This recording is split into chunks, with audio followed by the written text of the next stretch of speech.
ஒரு கோவில் இருக்குது. அந்த கோவிலுக்கு முன்னாடி பிச்சைக்காரங்க எல்லாம் வந்து உட்காந்து பிச்சை எடுத்துக்கிட்டு இருக்காங்க. அப்போ ஒரு சின்ன பையன் காசு வந்து கையில எடுத்துக்கிட்டு அந்த பிச்சைக்காரங்கள்ட்ட ஒவ்வொருத்தங்களா போட்டுக்கிட்டு வந்துட்டு இருக்கான். அவங்க அப்பா கூடவே வராரு. அவர் பேரு வேலு.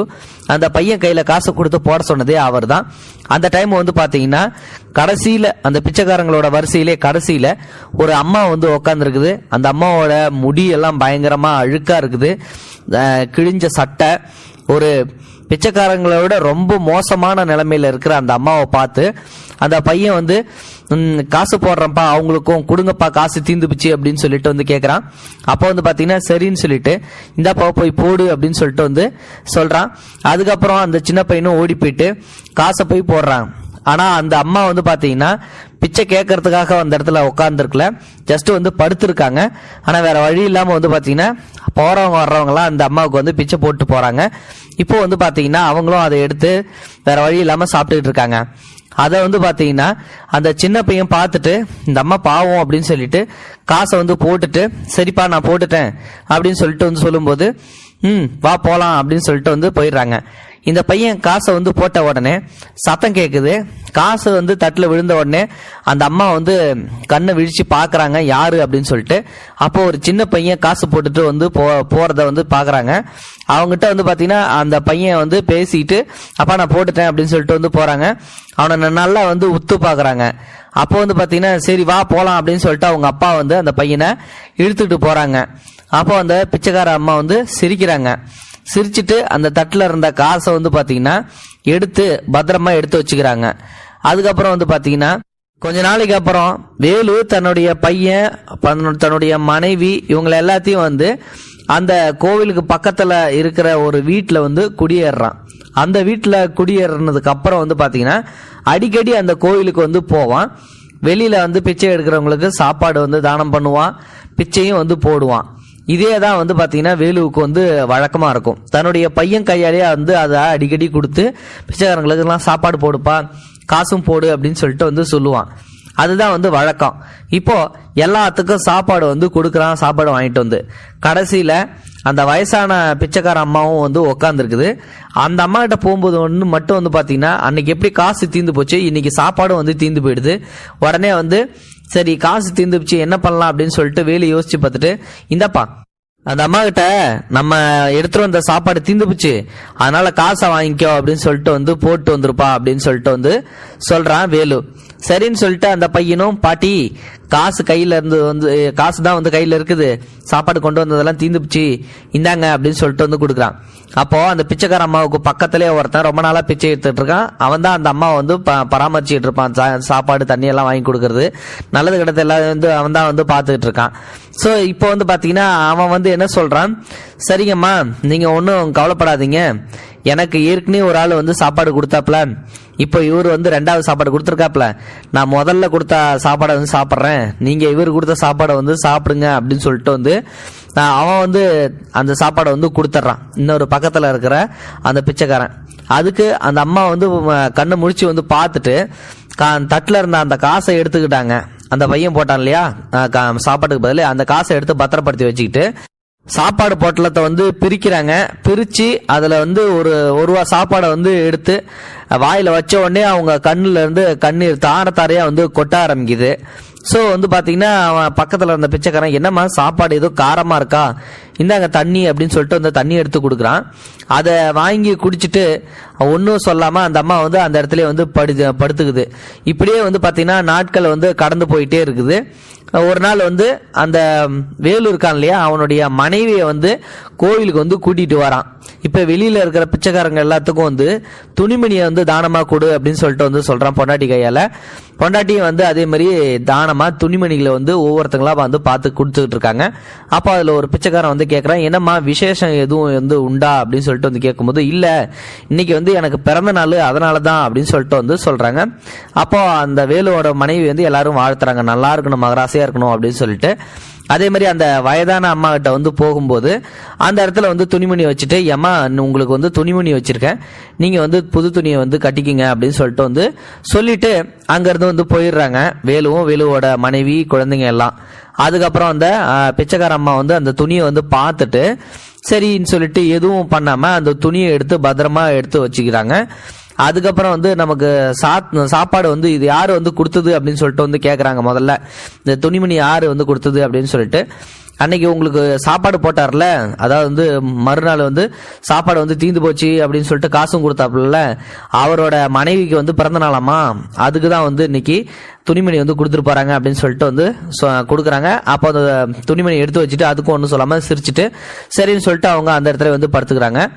அது வந்து பாத்தீங்கன்னா இவங்க அந்த கோயிலுக்கு எதிர்த்தாப்புலயே வந்து இருக்கிறது இந்த அம்மாவுக்கு வந்து தெரிஞ்சிச்சு. அவங்க கோயிலுக்கு எதிர்த்தாப்புல தான் வந்து இருக்கிறாங்க, அதனாலதான் அடிக்கடி வந்து துணி தான தர்மம் எல்லாமே வந்து பண்ணிட்டு இருக்காங்க அப்படின்னு சொல்லிட்டு நிறைய உதவிகளை வந்து செய்யறாங்க அப்படின்னு சொல்றாங்க. இப்போ அதுக்கும் வந்து பாத்தீங்கன்னா அந்த பிச்சைக்கார அம்மா எதுவுமே சொல்லாம சிரிச்சுட்டு அதை வந்து படுத்துடுறாங்க. திடீர்னு ஒரு நாள் அந்த அம்மாவுக்கு வந்து ஒரு யோசனை, ஒரு பேப்பர்ல வந்து ஏதோ எழுதுது, அந்த ஒரு பேனாவும் பேப்பரையும் வந்து எடுத்து எழுதுது. அப்போ பக்கத்துல இருந்த பிச்சைக்காரன், என்னம்மா நீங்க எழுத படிக்க தெரிந்த பிச்சைக்காரியா அப்படின்னு சொல்லிட்டு வந்து கேட்கும். அப்பயும் வந்து பாத்தீங்கன்னா சிரிச்சுக்கிட்டு அவங்கள்ட்ட எதுவுமே சொல்லவே இல்லை, எனக்கு படிக்க தெரியும்பா அப்படின்னு சொல்லிட்டு வந்து சொல்றாங்க. போங்கம்மா, உங்ககிட்ட எது கேட்டாலும் நீங்க சிரிச்சுக்கிட்டே இருக்கீங்க, எனக்கு உதவி பண்ண முடியுமாப்பா அப்படின்னு சொல்லிட்டு வந்து அந்த அம்மா வந்து கேட்கறாங்க. என்னம்மா உங்களுக்கு பண்ணணும் சொல்லுங்க அப்படின்னு சொல்லிட்டு அந்த பக்கத்துல அந்த பிச்சைக்காரன் கேட்கறான். இந்த பேப்பர் இருக்குல்ல, இந்த பேப்பர் வந்து என் பையிலே தான் இருக்கும். நான் ஒருவேளை வந்து இறந்து போயிட்டேன் அப்படின்னா நமக்கு சாப்பாடு போட்டார் இல்லையா அந்த வேலுன்ற பையன், அந்த பையன்கிட்ட வந்து இந்த லெட்டரை வந்து கொடுக்க முடியுமா, இந்த காகிதத்தை வந்து கொடுக்க முடியுமா அப்படின்றாங்க. கண்டிப்பா கொடுக்குறேம்மா. ஏம்மா எதுவும் முக்கியமானதா, உங்களுக்கு வந்து தெரிஞ்சவங்களா, அதெல்லாம் உனக்கு எதுக்குப்பா அப்படின்னு சொல்லிட்டு அந்த அம்மா மறுபடியும் சிரிச்சுட்டு அவங்க அன்னைக்கு வந்து படுத்துடுறாங்க. அன்னைக்கு பயங்கரமான மழை. அப்போ கோயில் வாசல்ல பிச்சை எடுத்துக்கிட்டு இருந்தவங்க எல்லாரும் அங்கிருந்து ஒரு மண்டபத்துக்கு வந்து போயிட்டு படுத்துடுறாங்க. இந்த அம்மா மட்டும் வந்து பாத்தீங்கன்னா ஒரு சின்ன குடிசை இருக்கு, அதுல போய் படுத்துருக்காங்க. படுத்தவங்க ஏந்திரிக்கவே இல்லை. மறுநாள் காலையில விடிஞ்சதும் எல்லாரும் பிச்சை எடுக்கிறதுக்கு அவங்க கோயில் முன்னாடி வந்து உக்காடுறாங்க. மதியான வேலை ஆயிடுச்சு. இப்போ கிடைச்ச சோத்தை அவங்க பங்கு போட்டுக்கிட்டாங்க. ஆனா இந்த பையன் வந்து பாத்தீங்கன்னா சரி வழக்கம் போல அந்த அம்மாவுக்கு கொண்டு போய் கொடுக்கலாம் அப்படின்னு சொல்லிட்டு அந்த அம்மாவுக்கு கொண்டு போயிட்டு இந்தம்மா சாப்பாடு வை அப்படின்னு சொல்லிட்டு வந்து இந்த சாப்பாடை வந்து சாப்பிட்டுக்கோ அப்படின்னு சொல்லிட்டு வந்து சொல்றான். அதுக்கு அவங்க எதுவுமே பேசாம அப்படியே படுத்திருக்காங்க. இவனும் வந்து பாத்தீங்கன்னா திருப்பி வந்துடுறான். அதுக்கப்புறம் சாயந்தரம் ஆயிடுது. என்ன அது இவங்க வந்து எப்பயும் போல இல்லையே, சுத்தமா நடமாட்டமே இல்லாம எதுவுமே இல்லாம இருக்காங்களே அப்படின்னு சொல்லிட்டு, என்னமாச்சு உங்களுக்கு எதுவும் பிரச்சனையா, சாப்பாடு நான் வந்து கொண்டு வந்த சாப்பாடு அப்படியே இருக்குது, இப்ப சாயந்தரமும் சாப்பாடு எடுத்துட்டு வந்திருக்கேன், ஏன் என்ன சாப்பிடவே இல்லை அப்படின்னு சொல்லிட்டு வந்து கேட்கறான். அதுக்கு ஒரு சத்தமும் இல்லை. ஆமா ஏந்திரிக்குமா அப்படின்னு சொல்லிட்டு வந்து சொல்றான். எந்த பதிலும் இல்லை. மூக்குல கை வச்சு பார்க்கும்போது தான் சுவாசம் இல்லை, அவங்க இறந்து போயிட்டாங்க அப்படின்ற விஷயம் வந்து தெரியுது. அதுக்கப்புறம் வந்து பாத்தீங்கன்னா அவன் பயங்கரமா வந்து அழுகுறான். சரின்னு சொல்லிட்டு வந்து பாத்தீங்கன்னா அந்த நேரம் அவனுக்கு ஒரு யோசனை தோணுது. அதாவது ஒருவேளை நான் இறந்துட்டேன்னா என் பைக்குள்ளேயே தான் வந்து இந்த பேப்பர் இருக்கும், இந்த பேப்பரை வந்து அந்த வேலுன்ற பையன்கிட்ட வந்து கொடுத்துருன்னு சொல்லி சொன்னாங்களே, அந்த பையை கொண்டு போயிட்டு நம்ம கொடுத்துடலாம் அப்படின்னு சொல்லிட்டு அந்த பையை அப்படியே எடுத்துக்கிட்டு பக்கத்துல வந்து விடிய காலம் வந்து விடிஞ்சதுமே வந்து பாத்தீங்கன்னா வேலுவோட வீட்டை காலங்காத்தாலே போய் தட்டுறான். வேலு தூக்கு கலப்புல வந்து வெளியில வந்து கதவை திறந்து பார்த்தா பிச்சைக்காரன், நீ என்னடா அது காலையிலே வந்து நின்றுட்டு இருக்க, இந்த முகத்துல வந்து உன் முகத்துல முழிச்சிட்டேன் அப்படின்னு சொல்லிட்டு வந்து திட்டுறாப்புல, உனக்கு என்ன வேணும் அப்படின்னு சொல்லிட்டு. உடனே வந்து இந்த பேப்பரை நீங்க கொஞ்சம் ஏதாவது வாங்கி படிங்களேன் அப்படின்னு சொல்றாங்க. அதை வாங்கி படிக்காமலே அப்படியே கசக்கி கீழே தூக்கி போடுறான். என்ன சார், நான் ஒரு பேப்பரை உங்களுக்கு கொண்டாந்து கொடுக்குறேன் காலங்காத்தாலே, நீங்க வந்து கசக்கி போடுறீங்களே, ஒரு தடவை அதை வந்து இதை படிங்க அப்படின்னு சொல்லிட்டு காலில் விழுந்து அழுகுறான். என்னடா அது ஒரு பேப்பருக்கு வந்து இந்த மாதிரி காலில் பிடிச்சி அழுகுறானே, சரி என்ன இருக்கும் அப்படின்னு சொல்லிட்டு வந்து அந்த பேப்பரை பிடிச்சி வந்து அந்த வேலு வந்து படிக்கிறான். அப்போ அதுல வந்து சில வாக்கியங்கள் எழுதியிருக்குது. மகனே வேலு, நான் தான் உன்னுடைய அம்மா. உன் கையில் இந்த கடிதம் கிடைக்கும் முதல் கண்டிப்பா நீ தூக்கி எறிவாய் என்று எனக்கு தெரியும். பரவாயில்லை, உன்னை மகனே என்று நான் அழைக்கலாம் அல்லவா? இந்த கடிதம் நீ படிக்கின்ற சமயத்தில் நான் இந்த உலகத்தில் இருக்க மாட்டேன். எனக்கு ஒரே ஒரு ஆசை, என்னை கொண்டு சுடுகாட்டில் இட்டு எனக்கு கொல்லி மட்டும் வைத்துவிடு. அப்போதும் நீ காசு எதுவும் செலவு செய்ய வேண்டாம். அம்மா பிச்சை எடுத்து வைத்த காசுகள் இருக்கின்றது, அதை வைத்து என்னுடைய இறுதி சடங்குகளை நீயே செய்தால் போதும். என்ன விதியோ தெரியவில்லை, நீ எங்கோ என்னை ஒரு கோவிலுக்கு அழைத்து சென்று விட்டு இப்போ வருகிறேன் என்று கூறிவிட்டு சென்றாய். நானும் நீ வருவாய் வருவாய் என்று அங்கேயே இருந்தேன். என் கையில் பணம் இருந்தது, எனக்கு வழியும் தெரியும் வீட்டிற்கு வருவதற்கு. நீ வந்து என்னை அழைத்து செல்வாய் என்றுதான் நம்பிக்கையா இருந்தேன். கடைசி வரைதான் தெரிந்தது நீ வரமாட்டாய் என்று. நான் அப்பொழுதுதான் புரிந்து கொண்டேன், நான் உனக்கு பாரமாக இருந்ததால் தான் நீ என்னை திரும்ப அழைக்க வரவில்லை என்று. ஒவ்வொரு இடமாக நான் அழைத்தேன். கடைசியில் நான் பிச்சை எடுக்கும் கோவிலுக்கு உன் மகன் கையால் எனக்கு பிச்சை இட்டாய் அல்லவா? எனக்கு சோறு இட்டாய். கடைசியில் என் எதிரே உள்ள வீட்டில் குடியும் பெயர்ந்தாய். விதியின் விளையாட்டை பார்த்தாயா மகனே? உன் மகன் எனக்கு இட்ட பிச்சை காசில் அரிசி வாங்கி உன் மகன் கையால் எனக்கு கடைசி வாக்கரிசி போட்டுவிடு. உன் மனைவி எனக்கு தானமாக தந்த துணி இருக்கின்றது, அதை எனக்கு உடுத்திவிடு என்னுடைய இறுதி நாளில். நீ எனக்கு சாப்பிட தந்த காசை எடுத்து என்னை கொல்லி போட எடுத்துக்கொள் மகனே. உனக்கு பால் தந்த என் மார்பின் காம்புகள் வலிக்கின்றது.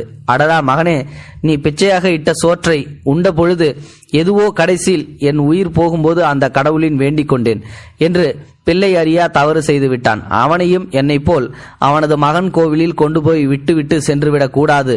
நான் பெற்ற மகனே வேலு, எனக்கு உன் கைகளால் கொல்லி இட்டு விடு கண்ணா.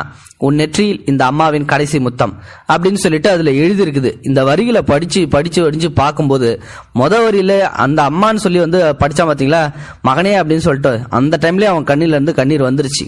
நம்ம அம்மா தான் இவ்வளவு நாள் பிச்சை எடுத்துட்டு இருக்காங்க, கிழிஞ்ச துணியோடையும் அந்த தலைமுடி அழுக்கோடையும் இருந்ததால சரியா அவங்களோட முகத்தை அடையாளம் பார்க்க முடியல அப்படின்னு சொல்லிட்டு அவன் அந்த டைம் தான் பார்த்துட்டு பயங்கரமா அழுகுறான். அதுக்கப்புறம் அது அப்படியே கண்ணை கலங்கிட்டு அந்த இடத்துல இருந்து ஓடி போய் அந்த அம்மாவை படுத்திருந்த அந்த இடத்துல போயிட்டு, அம்மா என்னை மன்னிச்சிடுமா, எனக்கு பால் ஊட்டின உனக்கு தட்டுல நான் பிச்சை போட்ட பெரிய பாவியா ஆயிட்டமா அப்படின்னு சொல்லிட்டு அழுதுகிட்டே அவன் தாயா அங்கிருந்து தூக்கிட்டு போய் அந்த அம்மா ஆசைப்பட்டது மாதிரியே அவன் கையாலேயே கொல்லி போடுறான். இப்போ வேலுவோட அம்மாவை மாதிரி இன்னும் எத்தனையோ அம்மாக்கள் பாத்தீங்கன்னா ஆசைகள் கடிதங்களாக ரோட்ல தூங்கிக்கிட்டு தான் இருக்கிறாங்க. இப்போ உள்ளவங்க தாய்ப்பாலுக்கும் விலை ஒன்று கொடுத்துடலாம் அப்படின்னு சொல்லிட்டு எண்ணி இது போல பல செயல்களை செஞ்சு வருவாங்க பாத்தீங்களா. அவங்களுக்குலாம் இந்த கதை ஒரு உதாரணமா இருக்கட்டும், அவங்களுக்குலாம் ஒரு பாடமா இருக்கட்டும். அதனால தயவு செஞ்சு தாயை மதிங்க. கடைசி காலத்துல அவங்கள தவிக்க விட்டுட்டு போயிடாதீங்க. நாளைக்கு உங்களுக்கும் அதே நிலைமை தான் அப்படின்றத மறந்துடாதீங்க. இந்த வீடியோ பிடிச்சிருந்தா லைக் பண்ணுங்க, உங்க ஃப்ரெண்ட்ஸுகளுக்கு ஷேர் பண்ணுங்க. கண்டிப்பா இந்த வீடியோ உங்க கண்கள்ல இருந்து கண்ணீரை வர வச்சதுன்னா உங்களுடைய ஃபீலிங்ஸை அதை கமெண்ட் பாக்ஸ்ல சொல்லுங்க. தேங்க்யூ ஃபார் வாட்சிங். இது போன்ற செய்திகளை உடனுக்குடன் நீங்கள் தெரிந்து கொள்ள மறக்காமல் எங்களுடைய சேனலை சப்ஸ்கிரைப் செய்யவும், கூடவே பக்கத்தில் வரும் பெல் ஐக்கானையும் கிளிக் செய்யவும்.